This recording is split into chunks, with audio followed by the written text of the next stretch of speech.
Joining us now, Jamie Metzl, Senior Fellow at the Asia Society. Jamie, good morning to you. Good morning. All right, so we know now that China in the process, their communist leaders in the process of choosing new leadership. Right. What is this process like specifically here? So now the National People's Congress, about 2,000 people are meeting in Beijing. Over the course of the next week, they are going to choose the Central Committee, about 200 people, and they are going to choose the Politburo, which is about 25 people, and then they will choose the Politburo Standing Committee, which is now 9, but will be at that time 7 people, and that's the group of people who will really rule China, and the head of that will be the new head of the party, and next year who will become the president, and that will very likely be Xi Jinping. So the first thing that you think if you live in this country is, hey, you know what, we just had a democratic election, Right. we just re-elected the president, we had a say in that, we decided that. Is it the Right. same way in China? Well, obviously not. Right. That's the nature of their system. There is some democracy within the Communist Party, but outside, obviously, there is not.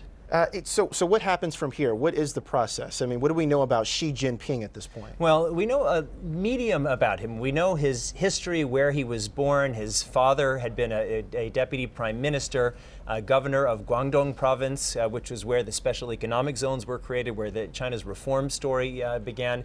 He has been in many different provinces. He was in charge of the Olympics. He's a vice president now. So we know a lot about him. What we don't know about him is, one, what he's going to do, and two, what he can do, because we understand very little of the inner workings of the Chinese leadership. What's the response from the Chinese people so far during this process? Do we have any idea? Well, it's not a nail biter. I mean, people, it's very much choreographed. The exciting thing happened a number of months ago when someone who was thought to be a likely contender for a Politburo seat, Bo Xilai, was purged after his wife was accused of murder and he was accused of corruption. So the issue for China isn't who are going to be the next leaders. That's pretty much known with some variation. The real question, the big question is, can these new leaders deliver the kind of structural reform that China needs to propel its economy to the next level? Through this process, we actually heard from President Hu. He had some things to say, a 90-minute speech, actually. Did we get any insight? What did we learn? Well, he talked about corruption as being one of the biggest challenges that China faces, and having the ability to bring down not only the party, but the country. And that's very, very serious. His predecessor, Jiang Zemin, 10 years ago said something very similar, and we've had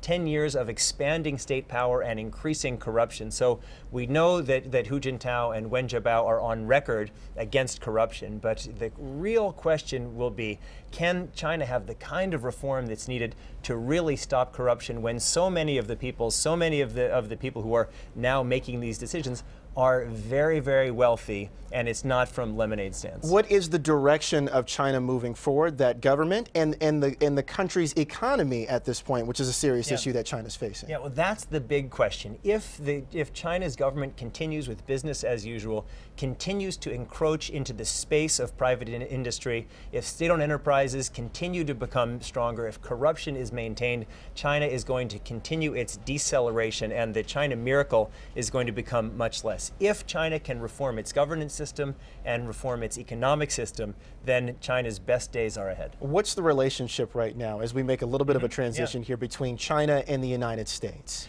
Well, China and the United States, in some ways it's good, but it's a very testy relationship. China has been moving much more aggressively in a lot of the issues, particularly the territorial issues in the South China Sea and the East China Sea. And not only does this threaten China's neighbors, it also threatens the United States, which has been the guarantor of navigability in those seas, and that's a very important issue. Is this a thawing? Is this a thawing moment? Is this a watershed moment with the re-election of President Obama, with new leadership now coming up in China? Do things change in the foreseeable future, or do things continue on the same track? They could change, but we're going to have to wait and see. It's a very tense time in U.S.-China relations, but with Xi Jinping assuming the presidency, as everybody believes that he will, and taking over the party, which will happen over the next few days, China has an opportunity opportunity to take a step back from the extreme nationalism we've seen over these last months, and then there could be an opening. What happens here in terms of the U.S. and China relationship, in terms of the U.S. economy? In terms, you know, when we talked during the campaign, much of what we heard was how China was a threat to the U.S. economy. Does that continue to exist, and what is that threat? Well, China and the United States are deeply connected economically and in many other ways.